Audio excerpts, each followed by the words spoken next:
আজকে আমাদের পুকুরে জাল টানা হয়েছিল, অনেক রকমের মাছই রাখা হয়েছে।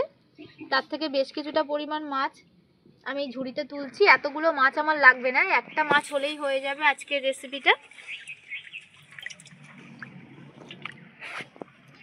দেখুন, এছাড়াও হাঁড়ির মধ্যে নানান রকম মাছ আছে, কিন্তু এরকম একটা মিডিয়াম সাইজের মাছ হলেই আজকের রেসিপি হয়ে যাবে। তারপরের জোগাড়গুলো করে নিচ্ছি, দিদা ততক্ষণ মাছগুলো কেটে নেবে।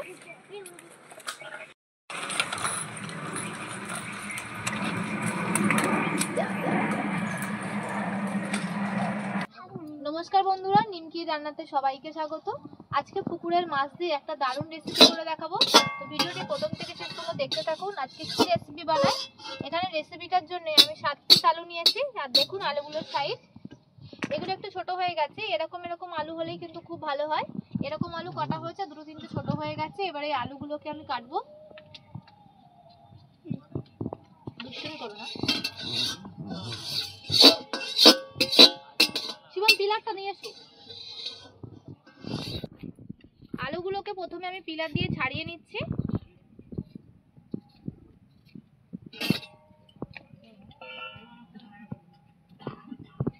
রেসিপিটা প্রথম থেকে শেষ পর্যন্ত দেখতে থাকুন, কিভাবে আজকে এই আলুর রেসিপিটা বানাই।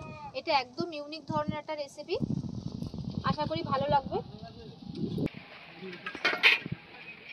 শিবম, এই রেসিপিটা তুমি খাবে? আলুটা খাবে না?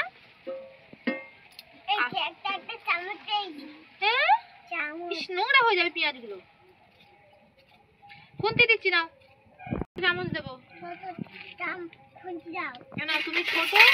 তুমি ছোট তাই ছোট চামচ। তুমি ছোট চামচ নাও।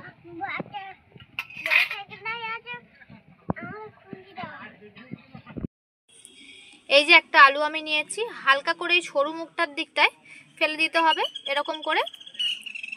এবার এরকম ধরনের যে পাতলা চামচগুলো হয়, সেই চামচের পেছন দিয়ে কিন্তু এটা ফেলা খুব সহজ হবে। মোটা চামচের পেছন দিয়ে কিন্তু তেমন ফেলা যাবে না। খুব সাবধানে এটা করতে হবে যাতে আলুটা না ছিদ্র হয়ে যায়। এর ভিতর থেকে একদম হালকাভাবে এর ভিতর থেকে কিছুটা আলু বের করে নিতে হবে, নিয়ে একদম পাতলা একটা ফাঁকা আলু তৈরি করে দিতে হবে। এই যে এরকম এখানে যেমন করেছি, কতটা করে গর্ত করে দিয়েছি দেখুন, এরকম করতে হবে। আর আলুগুলো উল্টে রেখেছি ভিতর থেকে যাতে জলটা ভালোভাবে সরে যায়।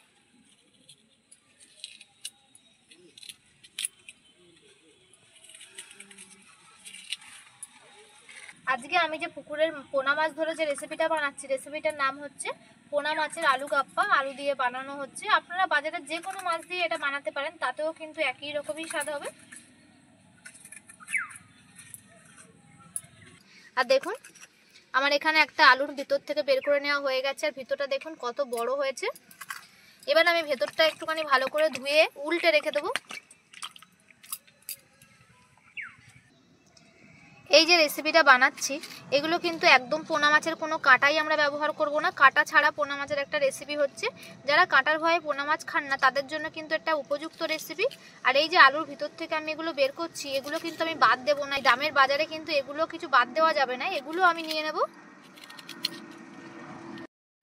এখানে আমি যে 7 পিস আলু নিয়েছিলাম, সেগুলো এরকম গর্ত করে ভালো করে ফাঁকা করে নেওয়া হয়ে গেছে। আর এবার আলুগুলো আমি খুব অল্প যে ছোট যে ছিদ্রের গ্রেটারগুলো হয়, সেগুলো দিয়ে ভালো করে গ্রেট করে নিচ্ছি। আপনারা চাইলে কিন্তু এগুলো বেটেও নিতে পারেন, তাহলে খুব তাড়াতাড়ি হয়ে যাবে। তারপরে দেখো কাটছি, একটা ফুটো করে দিয়ে দিয়েছি, চলে করে মাছটা সিদ্ধ করার জন্য কড়াইতে জল দিয়ে দিয়েছি। আর এখানে যে একটা মাছ নেবো বলেছিলাম, সেটা নিইনি। লেজের দিক আর মাথার দিক বাদ দিয়ে দুটো মাছ নিয়ে নিয়েছি। আপনারা চাইলে একটা গোটা মাছই নিয়ে নিতে পারেন।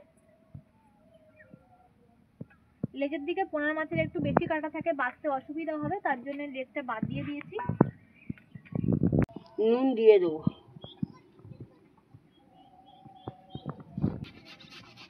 হলুদ দিয়ে দেবো।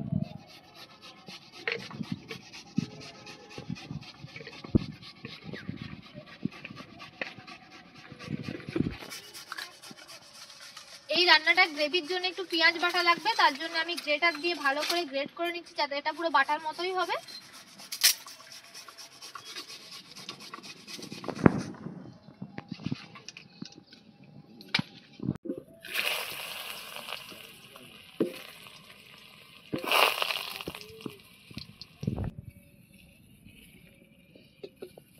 মাছগুলো ভালো করে সিদ্ধ করে নিয়েছি, নিয়ে এবার ভালো করে কাঁটাগুলো বেছে নিচ্ছি। আর এরকম সিদ্ধ অবস্থায় কিন্তু কাঁটা ভাজতে খুব বেশি সময় লাগবে না। দিদা ওইদিকে আলুগুলোকে লাল লাল করে ভেজে নিচ্ছে। মাছটাকে খুব তাড়াতাড়ি ছাড়িয়ে নেওয়া হয়ে গেছে, সিদ্ধ মাছ ছাড়াতে টাইম লাগে না। আর এই যে দেখুন কাঁটাগুলো কতটা বেরিয়েছে, এগুলো বেছে রেখে দিয়েছি। এবার কড়াইতে দিয়ে দিতে হবে তেল। এইভাবে লাল লাল করে ভেজে নেওয়া হয়ে গেছে। কড়াইতে দিয়ে দিচ্ছে খুব ছোট করে রেখে দেওয়া পেঁয়াজ কুচি। পেঁয়াজটা হালকা একটু ভেজে নেওয়ার পর এবার দিয়ে দিচ্ছে আদা রসুন বাটা। আদা রসুন বাটাটা দিলে কিন্তু পোনা মাছের টেস্টটা পুরো পাল্টে যাবে। তারপর দিয়ে দিচ্ছে এখানে গ্রেট করে রাখা আলু। এখানে খুব একদম ছোট ছোট করে গ্রেট করেছি, আপনারা চাইলে বেটেও দিতে পারেন। তারপর এই আলুর মধ্যে দিয়ে দিচ্ছে নুন পরিমাণ মতো। তারপর দিয়ে দিতে হবে পরিমাণ মতো হলুদ গুঁড়ো আর লঙ্কা গুঁড়ো।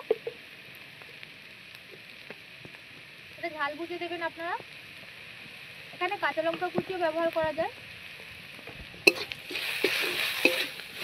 এবার মাছটাকে দিয়ে দিতে হবে, এবার বেছে রেখে দেওয়া মাছটাকে দিয়ে দিতে হবে। এবারে পুরটাকে ভালো করে মশলার সঙ্গে কষিয়ে নিতে হবে মাছের গন্ধটা যাওয়া পর্যন্ত। মাছের পুরটা রেডি হয়ে গেছে। হওয়ার আগে, নামানোর আগে দিয়ে দিচ্ছি ধনেপাতা কুচি।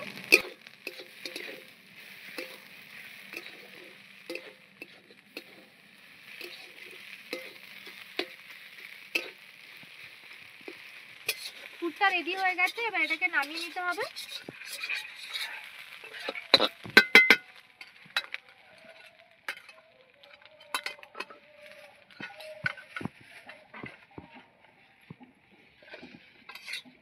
পুরটা ভরার আগে আমি এখানে একটু ময়দা নিয়ে নিয়েছি, আর ময়দাটা কিন্তু খুব একটু টাইট টাইট করে একটা লিকুইড টাইপের গোলা করে নেব।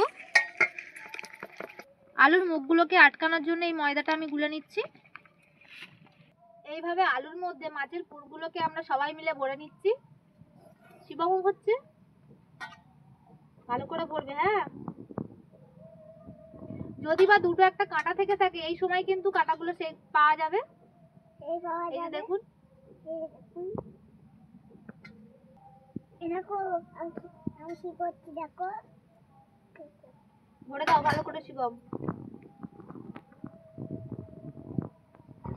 দিদা। ঠিক আছে ঠিক আছে শিবম, ভালো করে ভরে নাও। না আমাদের সবার ভরা কমপ্লিট হয়ে গেছে, শিবমেরটা এখনো হয়নি।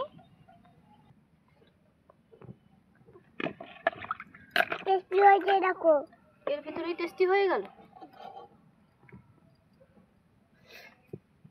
এটা আমার বানানো। আচ্ছা দিদা, এই ওগুলো কমপ্লিট হয়ে গেছে।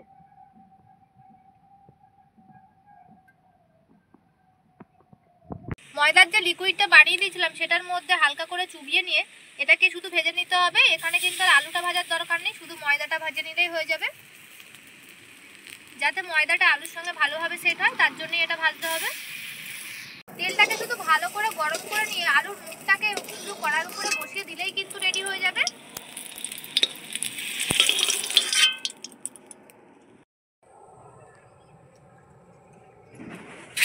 কড়াইতে পরিমাণ মতো সরষের তেল দিয়ে দুটো শুকনো লঙ্কা, দুটো তেজপাতা দিটা ফোড়নে দিয়ে দিচ্ছে।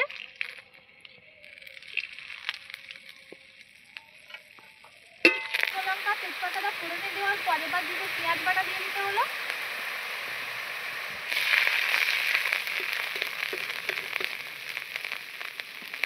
তারপর দিয়ে দিতে হবে আদা রসুন বাটা। এবার আমরা টমেটো পেস্ট ব্যবহার করতে পারি। তারপর দিয়ে দিতে হবে লঙ্কা গুঁড়ো, হলুদ গুঁড়ো, পরিমাণ মতো নুন। এবার দিয়ে দিতে হবে জল অল্প।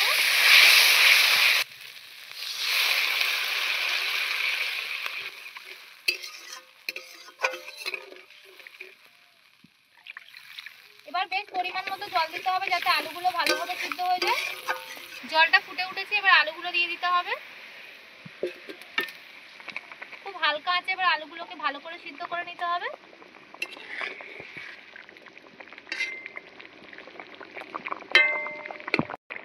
এবার খুলে নিয়ে হালকা করে একটু উল্টে দিতে হবে।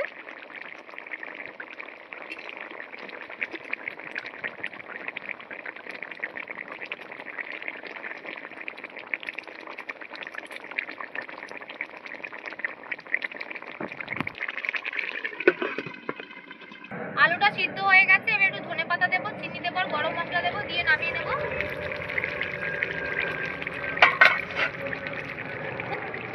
খুব অল্প পরিমাণ দিয়ে দিচ্ছি চিনি।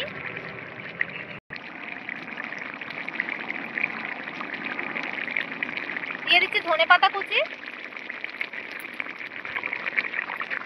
এবার দিয়ে দিচ্ছি গরম মশলা গুঁড়ো। এবার হালকা একটু ফুটিয়ে এটাকে নামিয়ে নিতে হবে।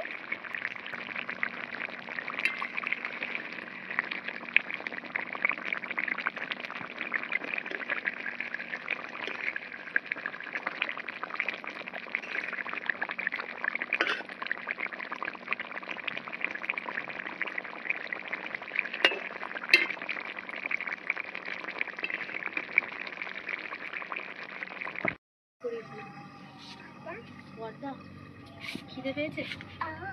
হ্যাঁ, লঙ্কা দেবো না? ঠিক আছে। বাহ,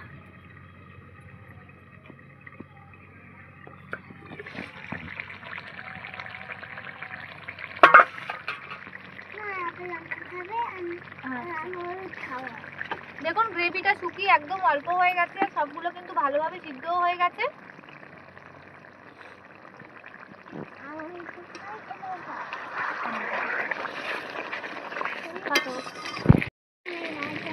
দেখুন ফুটতে ফুটতে যে ময়দার লেই করে আমরা দিয়েছিলাম সেটা দেখুন ফুলে গেছে।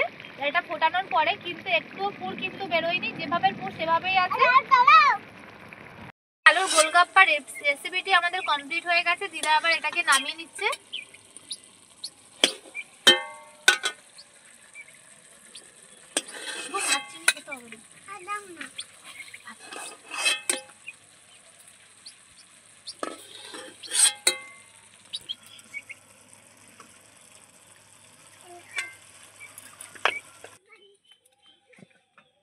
পোনা মাছ দিয়ে আলুর গোলগাপ্পা রেসিপিটা কমপ্লিট হয়ে গেছে।